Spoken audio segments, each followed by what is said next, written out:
Hi guys, welcome back to my channel. Darchi Wagas here. If you have not yet subscribed to my channel, please subscribe to my channel Darchi Wagas and hit that notification button so that you will be notified of my future videos. Today I will make a reaction video on the legal series How to Get Away with Murder.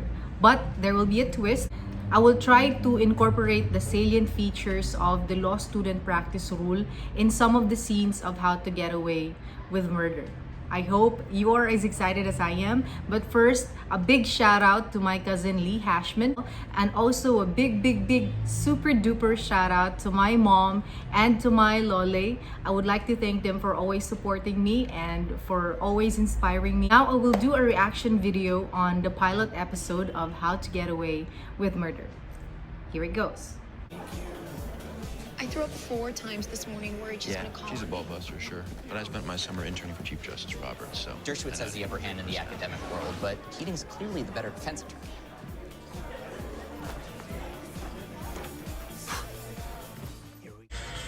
Here we go. This is actually the typical scenario, no, when you enter sa imong classroom sa law school. Nagkagubot pa mong mga first year. But unlike a typical law school classroom here sa Philippines, it's not really this huge nga dako kay tanan. Usually ang numbers sa students in one classroom is maybe mga maximum of 50 or 60.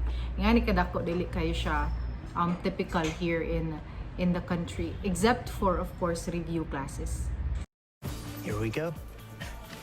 I'm not usually a first row kind of guy, but I promised myself I wouldn't hide in the back of the class. I'm engaged. Oh? Oh no, I wasn't hitting on. Seats are assigned. There's a chart over there. Nice try, player. No, I wasn't trying You should anything. find your seat. You don't want to be a sitting duck when the shooter gets here. What? My God, I have no idea what you just walked into. What? My God. Kani si Wes dire, kani si Wes Gibbons kay mo niya typical nga classmate nimo nga murag wa gyud ideya unsay ma-expect in law school. Wa ni tan og YouTube daan what to expect in law school. Morning. I don't know what terrible things you've done in your life up to this point, but clearly your comma's out of balance to get assigned to my class. I'm Professor Annalise Keating, and this is Criminal Law 100, or as I prefer to call it,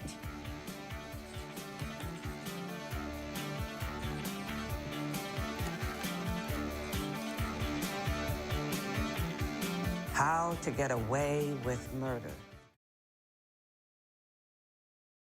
Katawa ko diri sa iyang line nga I don't know what terrible things you've done in your life. Nang hadlok na first day pa lang. clearly your comma's out of balance. Many of my colleagues, I will not be teaching you how to study the law or theorize about it, but rather how to practice it in a courtroom. Here sa Philippines, we also have the law student practice rule. And just recently, the Supreme Court actually amended Rule 138, particularly on the provision on the law student practice rule. And in this video, I will also incorporate kung unsa ang mga salient features sa amendments sa law student practice rule, okay? Let's start off with the first amendment. Ang pinaka-salient nga feature in the law student practice rule is that a law student must now be certified to be able to engage in the limited practice of law. So, ang law student, even if estudyante pa, can now engage in a limited practice of law. Later on in this reaction video, makabaw mo kung unsay requirements para makapractice ka, what are the instances nga pwedeng makapractice ang usa ka law student practitioner. Okay? The aspirin assassin. Tell us the facts. Connor Walsh. Ang klase ni Annalise Keating, first day pa lang, nanay case digest, nanay recitation. Usually, diri sa ato first day, we will still get to know each other. But there, sa Middleton Law School, nana sila'y recitation, first day pa lang sa klase. And you will later see nga mga estudyante prepared na, first day pa lang. The Commonwealth v. Gina Sadowski was a case of attempted murder. The defendant, Ms. Sadowski, worked as the second assistant to the victim, Arthur Kaufman, the CEO of an advertising agency. Ms. Sadowski was not only his assistant, though. She was also his mistress. What happened after Mr. Kaufman's wife of 27 years, Agnes, found out about the affair?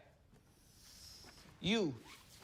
He ended the relationship and transferred her to the accounting department. That's when she allegedly switched one of his blood pressure pills for an aspirin, which she knew he was allergic to. What occurred when Mr. Kaufman ingested the aspirin?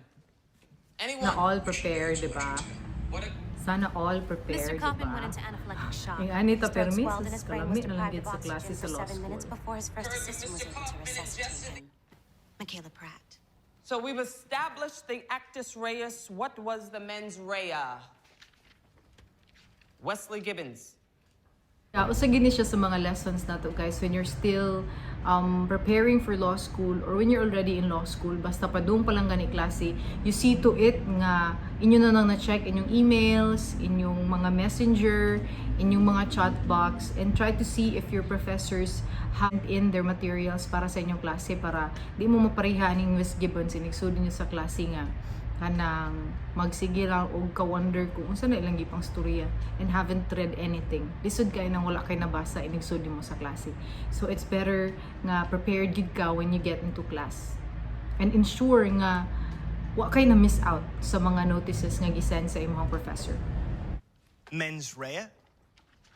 Right. Day one and you're unprepared? No.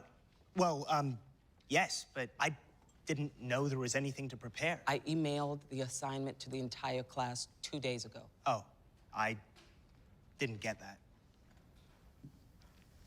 Mr. Gibbons, as a defense attorney, I spend most of my time around professional liars. So you have to work really hard to fool me. I only got accepted here 2 days ago from the wait list. So that's probably why you didn't get my email address. Let me help you out. Actus reus means guilty act, the poisoning of Mr. Kaufman with an aspirin, whereas mens rea means guilty mind. So what was Miss Sadowski's mens rea? Think, Mr. Gibbons. It's nothing more than common sense. There are times really, or most of the time really, ang pag-study mo gid sa balaod is really common sense. So when you are asked a question, you try to use your common sense. Ayaw lang gid pahirapi imong kaugalingon. Mao ni siya diri kang Wes Gibbons. To kill. Will the individual who just spoke please stand and repeat the answer? The mens rea, also referred to as intent, was to kill Mr. Kaufman. That's right. Your name? Laurel Castillo. Never take a learning opportunity away from another student. No matter how smart you need everyone to think you are. I had a previous lawyer. This one day, I walked into his office when I just screamed real loud because Arthur was standing there behind the door. Thought he was gonna be pissed at me, yell, but instead he just started laughing. So then I started laughing, and well, that's when he kissed me for the first time, and yeah, I became that girl. Something tells me she's always been there. It's the instance wherein the students interview the client in this case. Going back to the law student practice rule. Law student practice rule di ay ensures the access to justice of the marginalized sectors, enhances learning opportunities of law students by instilling in them the value of legal professional social responsibility and to prepare them for the practice of law.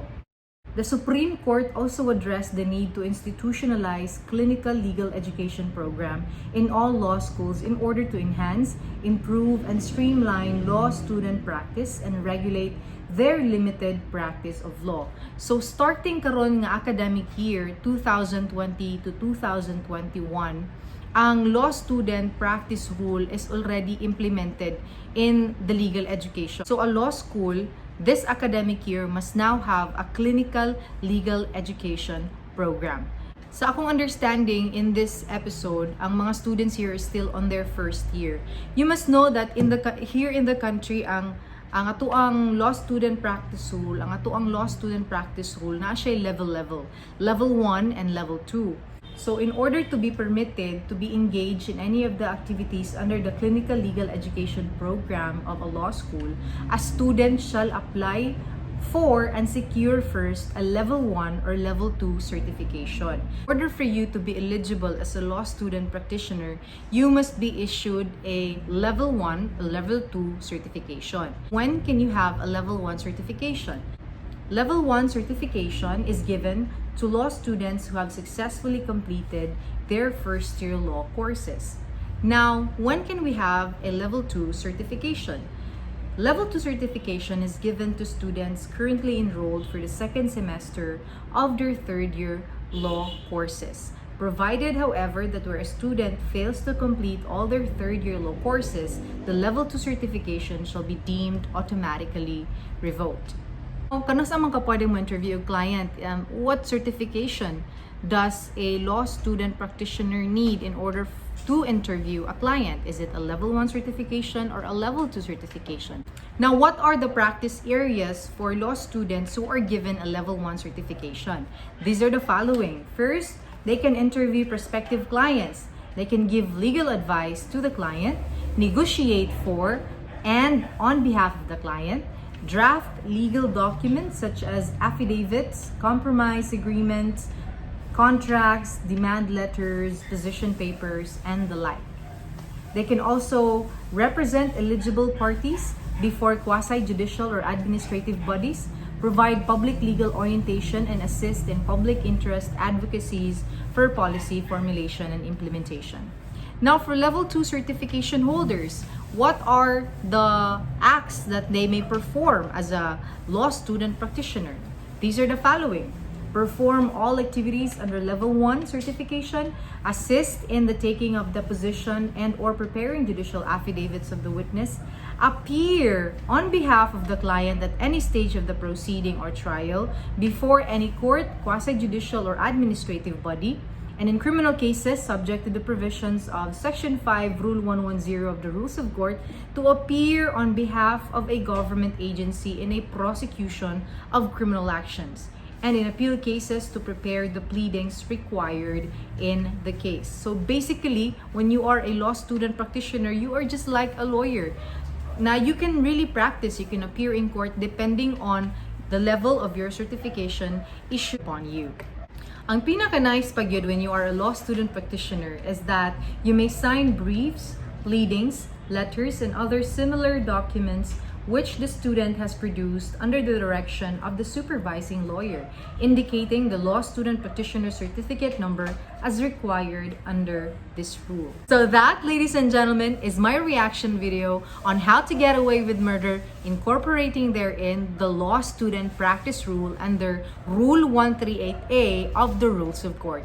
Thank you very much. Again, if you have not yet subscribed to my channel, please subscribe to my channel, Darchiwagas, and hit that notification button so that you will be notified of my future videos. Thank you very much. I'm Ping.